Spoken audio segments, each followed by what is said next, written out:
In this video, I will guide you how you can fix TikTok message not sending and receiving problem. So the first and the most common issue in the inbox and you are not able to send the message is network connection. You should check the network connection on your phone. Make sure to download one or two application and then see if you can send messages or not.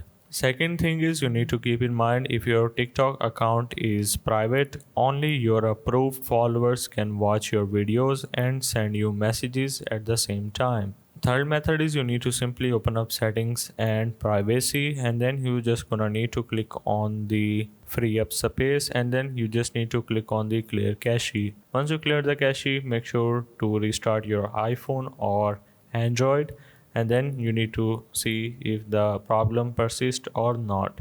So if the problem persists, you need to simply uninstall and reinstall the application. So that's the way of how you can fix TikTok message not sending and receiving problem.